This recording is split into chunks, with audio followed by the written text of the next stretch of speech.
the state of New York does now. Didn't used to be that way, and a lot of them came down to our state.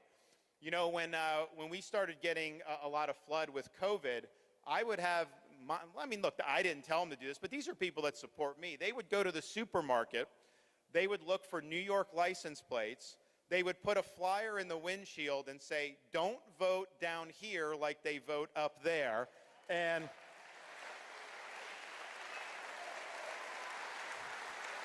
by and large, they didn't. They voted the way we wanted. And so New York has millions fewer people now.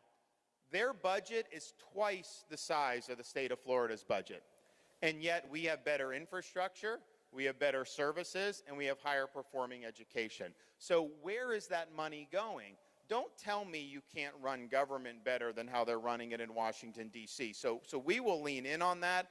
We are not just going to accept every bloated spending bill that people like Pelosi and Schumer dredge up. You know, we're going to fight for taxpayers, and we're going to fight to limit spending so that we can limit inflation. Another thing we're going to do, we are going to be fully energy independent. We're opening everything up. We're going to produce our own energy here in this country. So I was in California, right? And they can't even keep the lights on consistently as it is because they've got all these green mandates and everything. And I can tell you, being from a hurricane-prone state, and people in South Carolina, you know, have to experience these storms too. When a storm comes by, you know, there's a lot of things you do, search and rescue, all that, of course. But the number one thing for kind of the community as a whole is get the power back on. If you get that power back on quickly, everything else becomes much easier. If you're in a situation like they've had in other parts of the country, 4, 5, 6 weeks without power, everything, people get, it's just not a good situation. Well, I can tell you as governor, when we need the power back on, it ain't coming on because of windmills, it ain't coming on because of solar, it's coming on because of oil and gas. And so you need it, you need a reliable energy grid. So in California, they have all these green mandates, so they can't even keep the power on. I think like a couple weeks after Hurricane Ian hit Florida, almost a Category 5 last September, you could see where the power is on. And obviously the day after Ian, we had a lot of power outages. But like 2-3 weeks later, somehow California had more than we did, and we had just recovered from a major hurricane. It's because they have these mandates. So now, what are they doing? They're going to force all new vehicles in just a few, relatively short period of time, to be electric vehicles. So they already can't get enough power to do what they need to do, and you're going to have 10 million people plugging in to try to do their electric vehicles. They're not going to be able to handle it. So reliable energy is important from an economic perspective and a security perspective, and so we're going to do that. We're going to reverse policies like Biden is doing to try to force you to buy an electric vehicle. That's your choice what you want to buy. I want a normal car. I think that's the best, but you know, to each their own.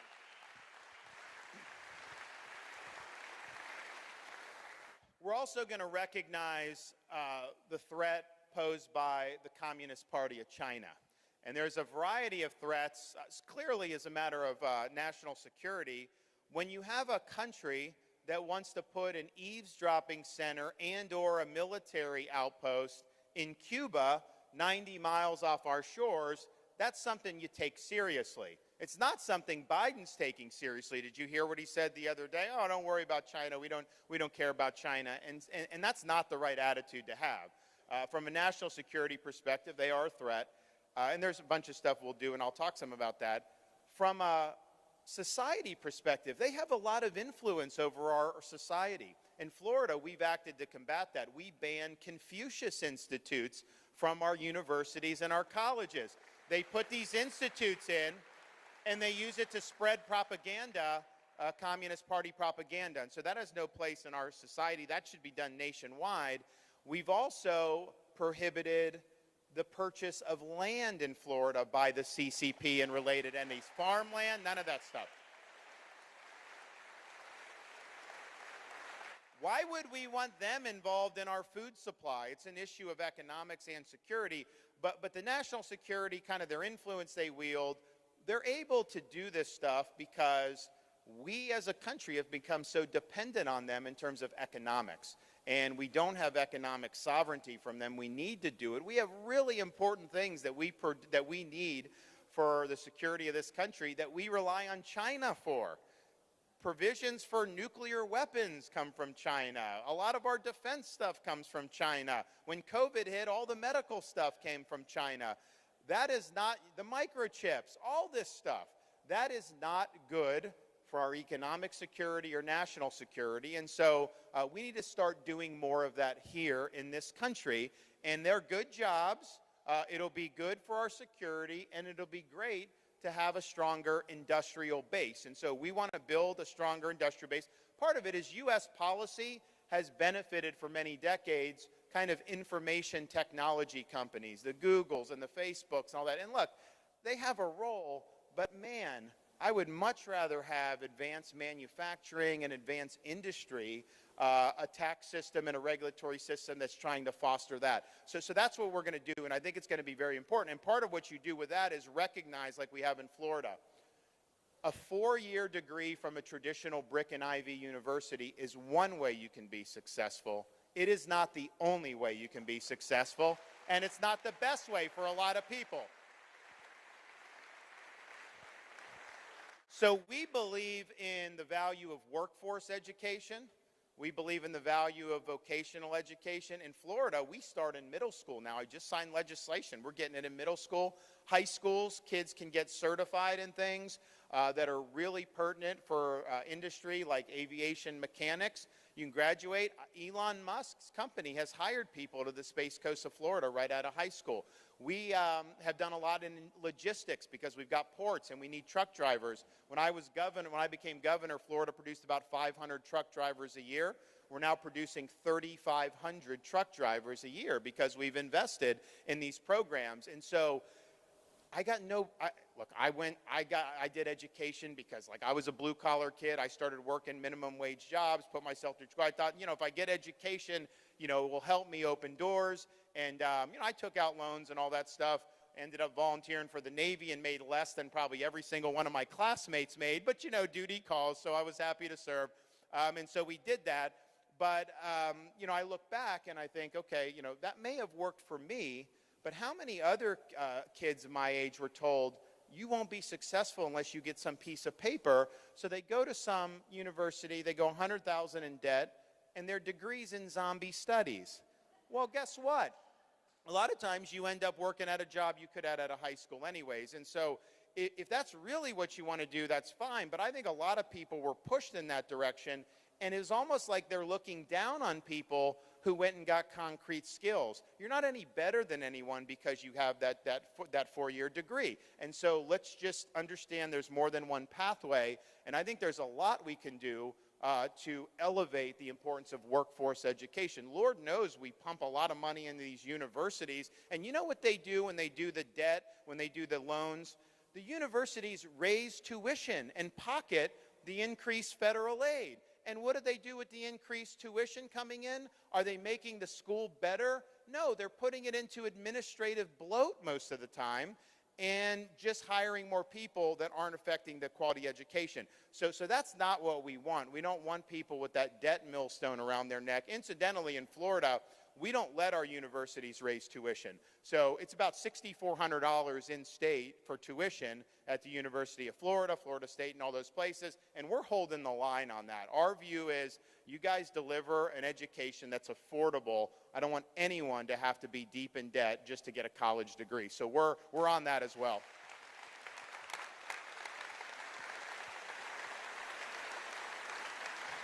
And one of the things we need to do to make sure that there's more of an emphasis on practical education, not just support workforce programs, but at the universities, they should be responsible for defaulted student loan debt. If you produce somebody that can't pay it back, that's on you, and you should have to do that, and we'll get that done. So I think that there's a lot we can do in all those areas, and we look forward to do it.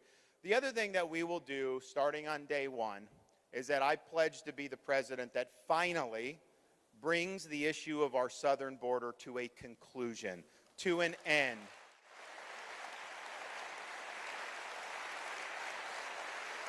We'll declare a national emergency on day one. We'll use every lever of power, including the military, to stop the invasion of our country, to build the wall that we were promised.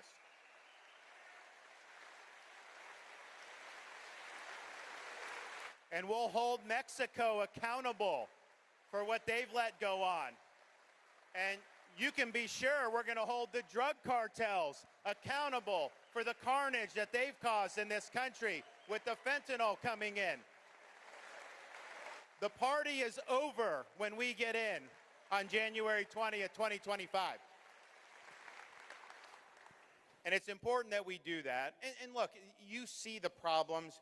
Millions of people coming illegally, criminal aliens coming, people on the terror watch list, all the narcotics coming in, tens of thousands of fentanyl overdose deaths. But even just stepping back from that, a country either has borders or you don't. And if you don't, you're not a country. So this is just a question of basic competence. It's a question of national prestige. And what's happening at the border really is a humiliation for our country and a humiliation for this president who doesn't have the wherewithal to even enforce the borders of our own country. So we're not going to tolerate that anymore, and we will get it done. And that will start on day one, believe you me, that will happen. Another thing we're going to do is, I've been around, for however many decades now. You all have experience. I have never seen in this country greater violations of freedom than I did around this country during COVID-19. They use that as a pretext to shutter churches. They closed churches, but in some of these liberal jurisdictions, you could go to liquor stores, even strip clubs, and do that. And this is a constitutional right. They forced, under Biden, they wanted to force you to either take a COVID mRNA shot or lose your job. These are nurses who people said were heroes for serving COVID patients in 2020. Then they had to do this. Some of them didn't want it. And what, you're going to fire them for doing that? And this was a shot that was emergency use. It wasn't even approved with normal authorization. And how could it have been approved? They were only working on it for a year and a half. So the fact that the government, the federal government, said, you are not going to be able to put food on your table for your family unless you bend the knee to us, was a gross violation of the liberty of the people of this country. And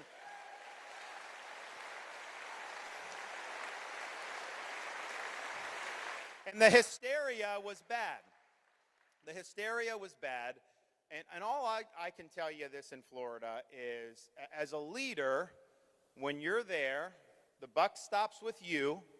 You do not subcontract out your leadership to health bureaucrats. You can listen to people, give advice, you can consult, but ultimately you have to be the one to make the decisions. And in Florida, when the chips were down, when there was a lot of uncertainty in the air, a lot of fear, a lot of hysteria, we had to stand in the breach and we had to do what was right. It wasn't right for me politically at the time. I was getting beat over the head every single day, nonstop, by the left, by the media, by bureaucrats. Fauci was attacking Florida. I even had a lot of Republicans that were attacking what we were doing. And I had supporters say, you really need to think about reversing course here, because your political career is going to be over if you keep going in this direction. And that may have been true. I didn't know it was going to happen. But a leader looks out for the jobs of the people he represents and prefers their interest to his own political hide. And that's what we did. And we stood up. And we protected people's jobs and freedoms and kids being in school. And oh, by the way, they didn't want the kids to be in school. We said, every school district in Florida, you better have those doors open because we're going to hold you accountable if you don't. And you ended up seeing the kids in school in Florida. And of course it was the right thing to do. And I will note, they're now acknowledging catastrophic learning loss in a lot of these blue states. In Florida, our fourth grade reading, from pre-COVID to post-COVID, there was no learning loss for fourth grade reading. And that's pretty incredible that that happened. But here's the thing. We need to usher in a reckoning and accountability for those policies that were so destructive. Fauciism was wrong. Fauciism was destructive. And if we don't hold those people accountable, they will try to do it in the future, and we can never let this happen to our country ever again.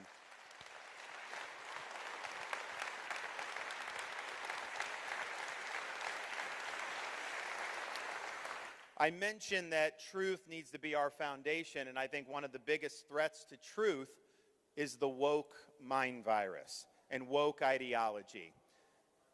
Some people say, oh, don't worry about this, who cares, just do this, that. I care because, quite frankly, I think that being rooted in truth matters for its own sake. Don't tell me that a man can get pregnant and expect me to accept that. I will not. It is not true. And we're not going to delude ourselves to think otherwise. But don't let anybody tell you that woke doesn't affect your life.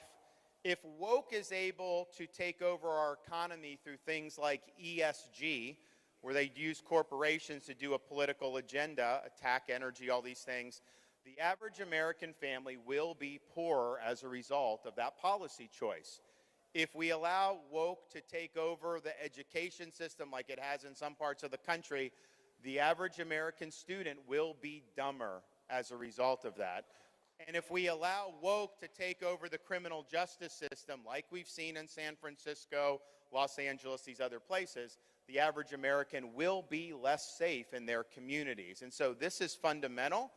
This is something that we have to contest. And in Florida, we fought the woke in the corporations. We fought the woke in education. We fought the woke in the halls of the legislature. We do not surrender to the woke mob.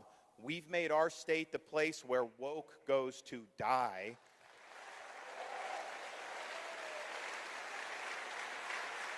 And some people say, don't have these fights, all this stuff.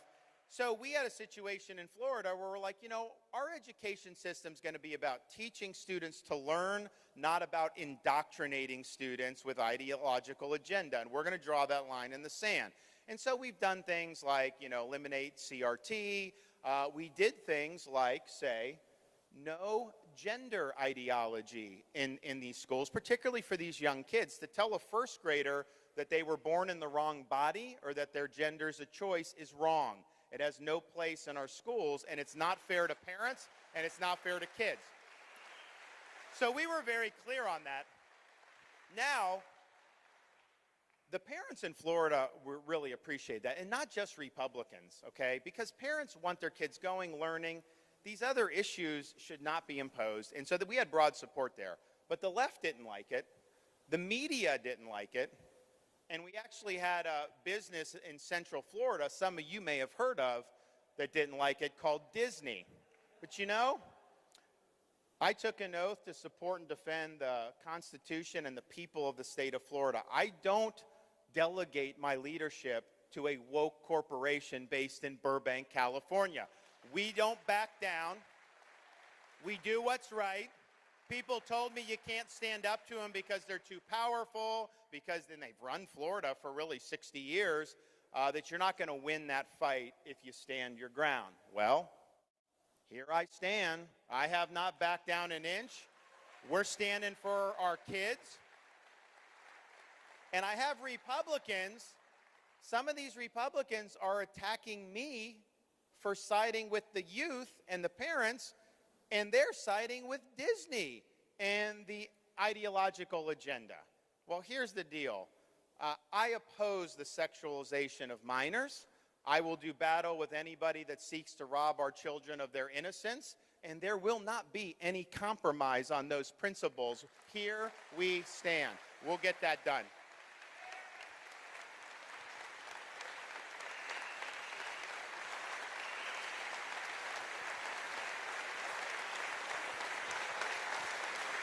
That's right.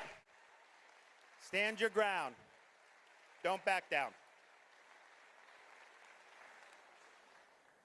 When we talk about reinstalling integrity in our institutions, we mean things like our own military. You know, I volunteered to serve in the Navy, volunteered to serve in Iraq, got to serve alongside a lot of great patriots, got to be part of a mission greater than myself, and really was happy to have done it. You know, I was much poorer in the pocketbook as a result of that, but much richer in experience and in camaraderie and a love of country. And so I wouldn't trade it for the world. I think most veterans who've served, even in difficult circumstances, feel the same way. And yet, for the first time in my life, I have veterans coming up to me all too frequently saying, I don't know if I'd want my kids or grandkids to serve in today's military. Why? Because they're focusing on political agendas, woke ideology, things that are not central to mission accomplishment. That causes morale to decline, and it causes recruiting to suffer. And even at the height of the fighting in Iraq and places like Fallujah, where I served, you still had people showing up to sign up for the Marine Corps and the Army, knowing their next stop was going to be Western Iraq. And yet now, there's not a place people are necessarily going to be sent, obviously, and yet people are not signing up because they want to sign up to a military that is focused on the mission. They don't want to join a woke military. They don't want to be part of social experimentation. And so as Commander-in-Chief on day one, we rip all the woke out and we get back to business in the military. We're going to be serious about it.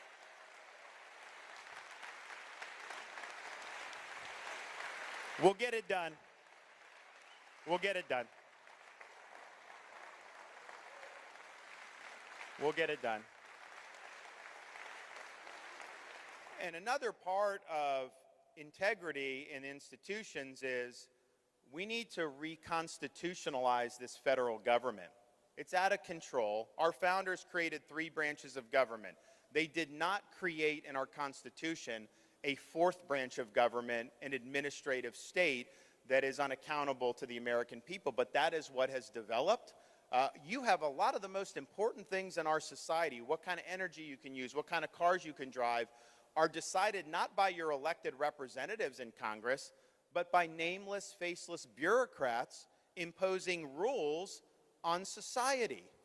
They do not have proper authority to do that, and we're going to go about the business of returning this government to its rightful owners, we, the American people. Now, to do that,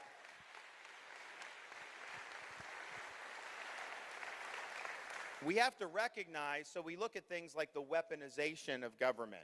I mean, I remember the IRS targeting conservative groups back in 2012 cycle, and we've seen on and on it goes, the abuses that have happened where this power has been weaponized.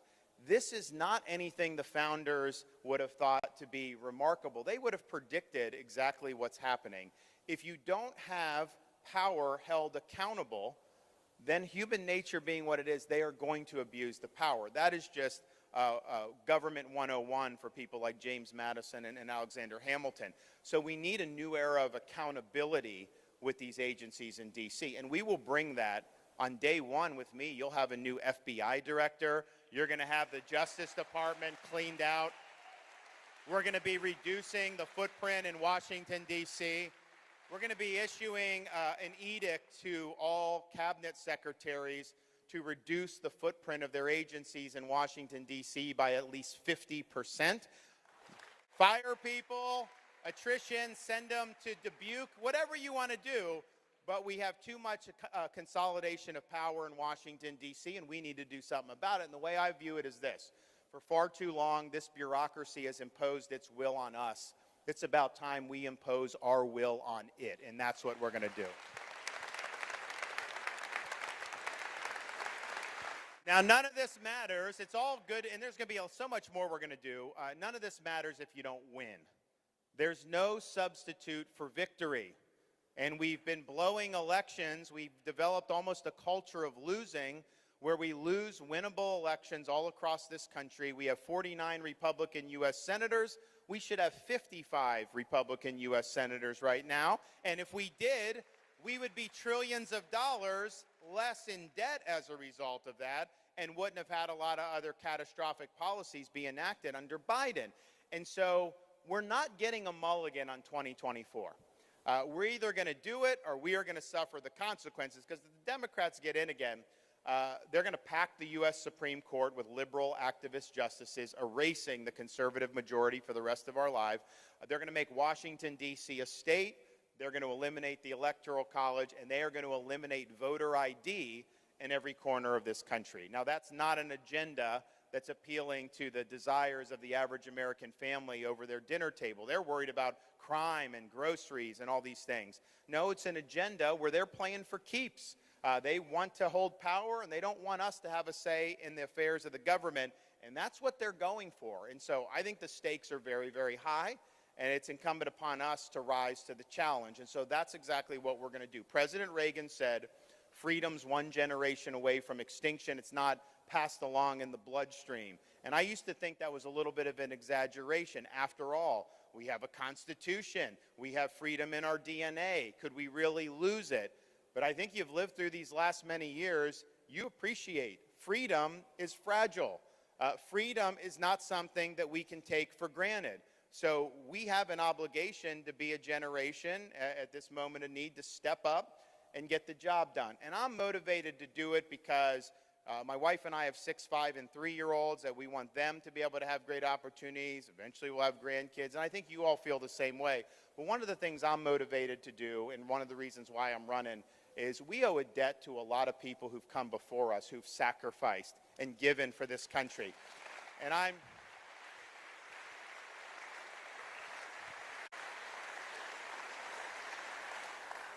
get reminded of this. You fly up to Washington, D.C. sometimes when I used to go up there, and there was one route that you could take going into Reagan Airport, and you would be flush parallel to the National Mall.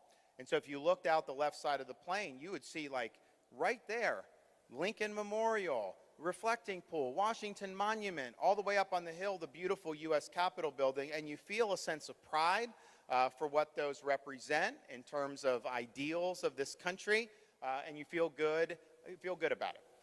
But what I realized after doing that trip a number of times, the best monuments were not on the National Mall out that left side of the plane. Because if you looked out the right side of the plane, you looked over the Potomac River, and you saw a series of very small, nondescript monuments orderly arranged over the rolling hills of a place called Arlington National Cemetery.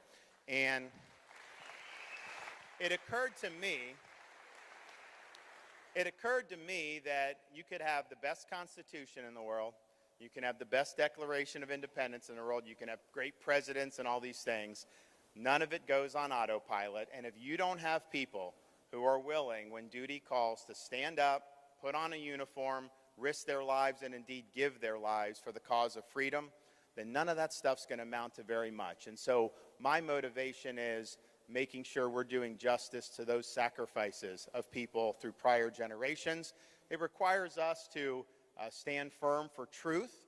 It requires us to be resolute in defense of our enduring American principles. And it requires us to stand our ground and not back down from a fight. And we're going to have a fight coming up. But I'll tell you this, if you get me to be the nominee for the Republican Party in 2024, no excuses. I will get the job done. We will be inaugurated on January 20th, 2025 as the 47th President of the United States. Thank you. We will do it. I want your support. I need your support. God bless you guys. Thank you. I'm going to take some questions if anybody has any. Anybody? Yes, sir. Governor, I don't want to ask a question. I want to make a statement. I've been involved in presidential politics since 1960. I'm almost 85 years old. Wow. Having said that, I've seen it all. On a recent trip down to Florida, my wife and I listened to your book. When we got done, I said, honey, if I made a spreadsheet and I put everything on that spreadsheet that I thought a president should have, you checked every box. God bless you, sir. Thank you. God bless you. Thank you for that. Appreciate you. You look good for 85. Really good. Look strong. Yes, sir. Hey, sir. So excited to be here today, and I'm so encouraged by your exemplary military service. I'm a Marine veteran. And Semper Fi. Thank you so much for your comments, because I am gravely concerned and disturbed how the wokeness agenda is penetrating our military. Greatly disturbed by that. And part two, if I may, in just how passive we are to China's infiltration, their advances on us. So how do we forward that? You've really explained it, but how do we forward that ship, sir? No, I agree. So thank you. Thank you for your service. We appreciate you. God bless our Marine Corps. So I actually think they're related. I don't think we can meet the challenges that we face from countries like China if we don't have a very healthy culture in our military. I think you have to make sure that we are not going to let the services be corrupted by left-wing ideology. When I was in, it was normal. People didn't do any of that stuff. It was mission, and that's what you focused on. And part of that is we want people to rise through the ranks based on merit and achievement, not based on whether they check any of this box or that box. And that's what we're going to do. And so we talked a little bit about China, but I would say, because I think passive is a good word, we've allowed China to exert a huge amount of influence right here at home. We never allowed the Soviet Union to have as much influence even close. Yeah, they had some spies in the government, as of course they would do, but we never had our economy so intertwined with the Soviets. We never had the Soviets with footholds in every major American university, funding research and things, stealing secrets, all the things that they have done. And the question is China a threat or not? Biden's people are basically saying, no, we're all just part of a global community, and China is one of the nations and this great global community. That is not true. First of all, we are Americans, okay? We're not part of some global community. Yeah, we deal with other nations, but our goal is to look after our own people first. That's what you do as a country. And so to say somehow we're going to maybe subordinate something that's good for our country to try to curry favor with a country like China, to me is just a total non-starter. We are going to do what we need to do economically, locally here in terms of our culture, and militarily with the sole focus on protecting this country and defending the freedom of our citizens. And so that's how I'm going to look at all these issues, and we're going to look at all these with a very clear eye, particularly when it comes to the Chinese Communist Party. Who else we got? Anybody else? Where we got? Right here? Thank you, Governor DeSantis. As a law enforcement officer, I've been inspired by your support for law enforcement in Florida. Where do you work? I work in Aiken. Okay, good. 15 miles away. But your support has inspired me, even when the left is trying to demonize law enforcement, defund law enforcement.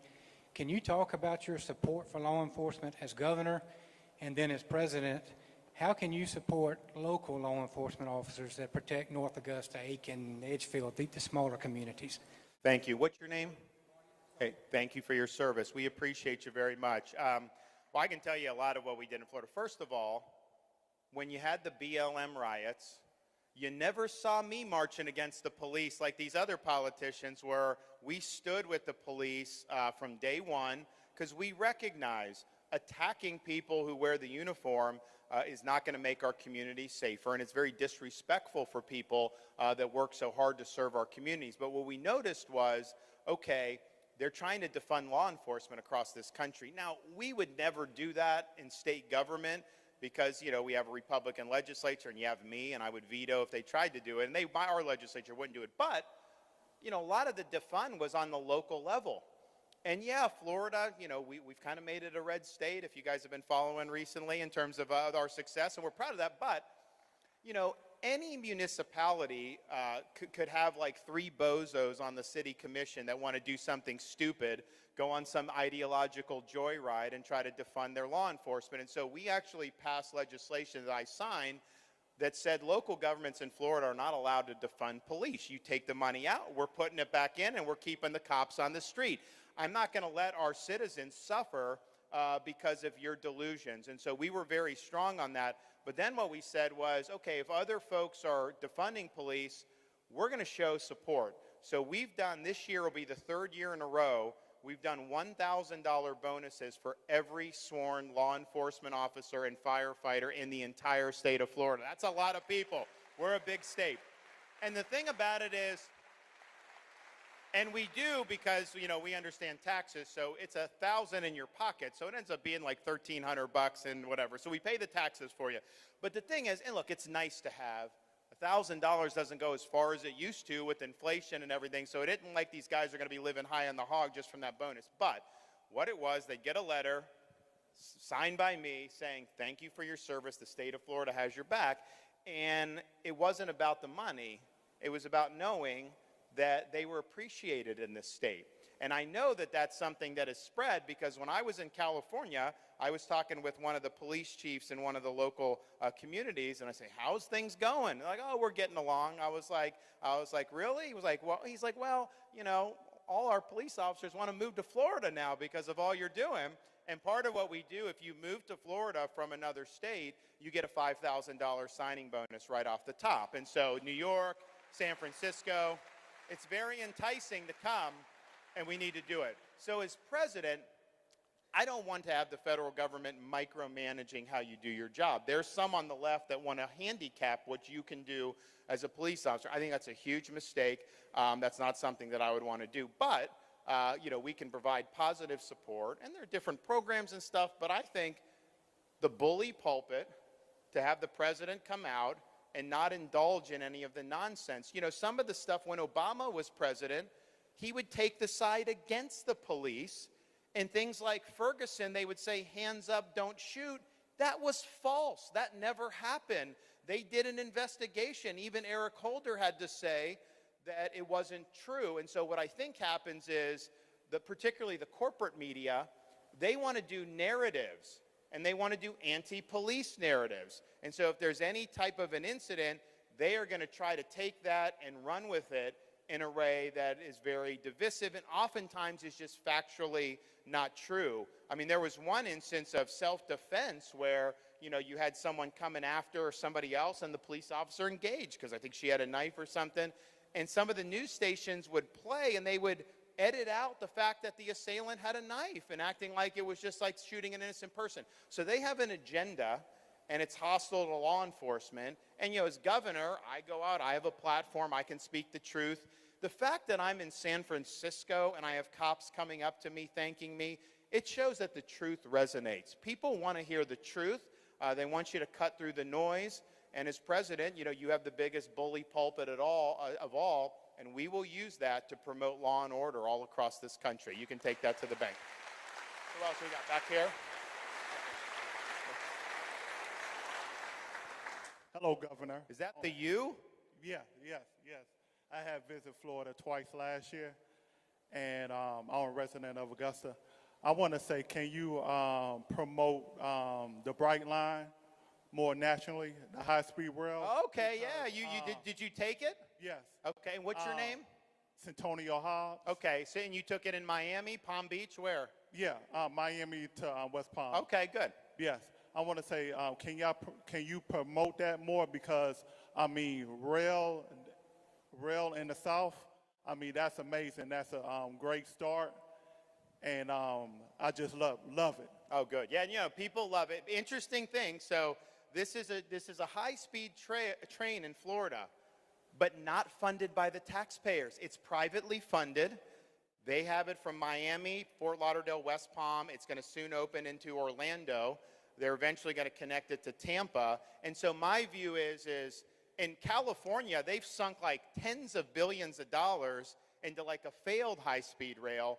This Bright Line it's cost billions, but all privately financed and all privately done. Now, I personally like to control my own destiny being in a car, so I'm not somebody that would probably use it as much. Some people are different. But if it's privately financed at a fraction of the cost of what it's doing there, it can be economical. So we would promote private investment in transportation and infrastructure, and I think this is an example of Florida where these things work. Incidentally, you know, we have a responsibility for, as government in transportation and infrastructure.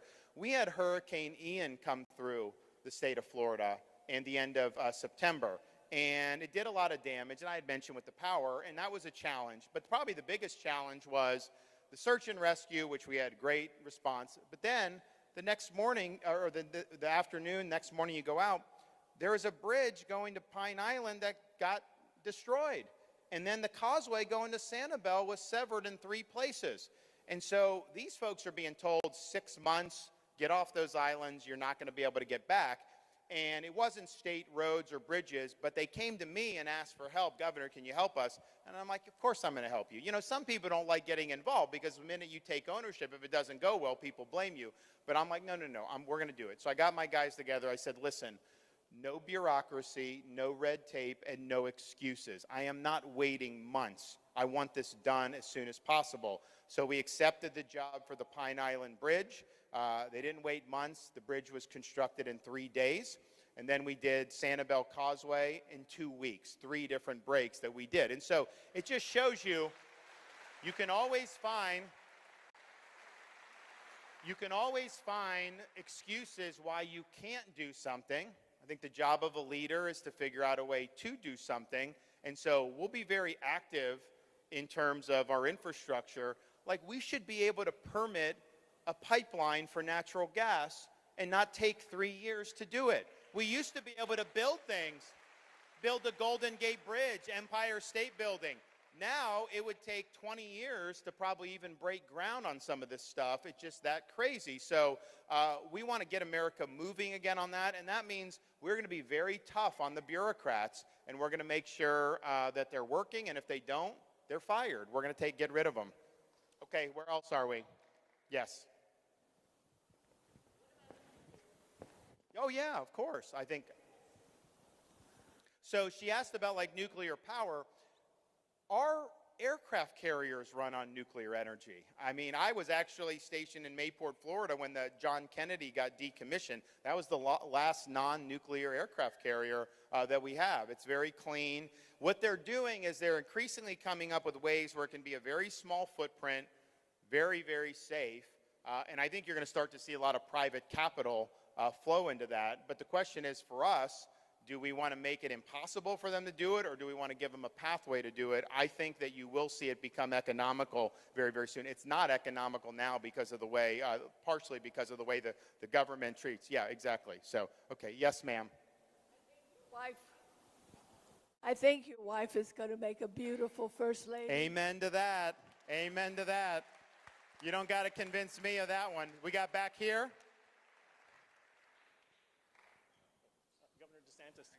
Governor DeSantis. What's your name? What's your name? I'll hold that to the end. Okay. All right, let me make my statement first. I'm here on behalf for a request for a couple of broken veterans with service-connected disease, illness, and injury. And we are saying, please, please, will you decriminalize marijuana in 2025? I don't think we would do that, but I think what I've done in Florida is we have a medical program through our Constitution that the voters did.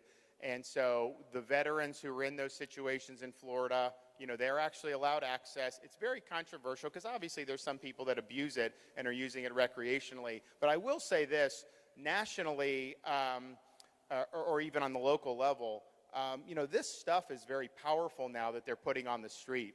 And when these kids do it, it's really bad for the youth. And I just think we have to be very united as a society.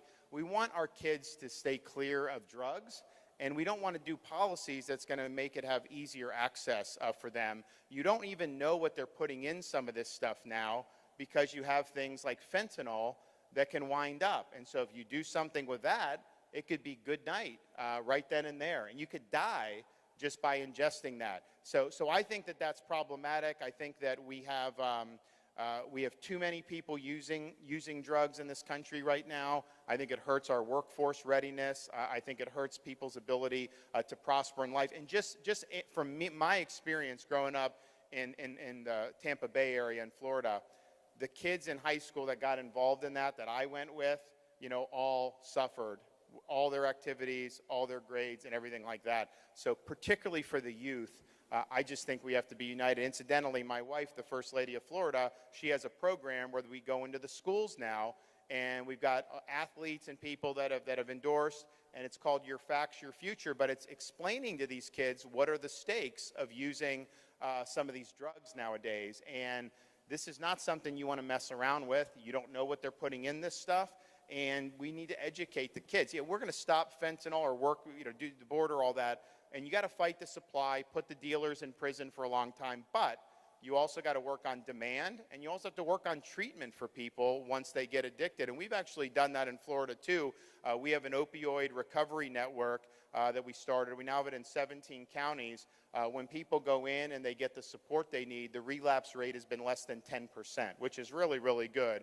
And so we're going to continue doing things like that. Yes. Okay. Hey, Mr. Governor, I love what you're doing in Florida. I really support it, and I like that you use the Reagan quote, "Freedom is one generation away," because that is the motto for a program that I'm part of. It's in 48 states.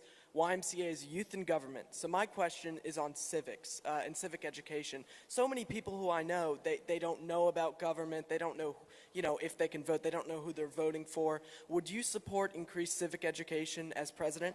What's your name? Drew. Okay. Are you in school still? Yeah, I'm a junior in high school. Oh, congratulations, man. Thank you for doing this.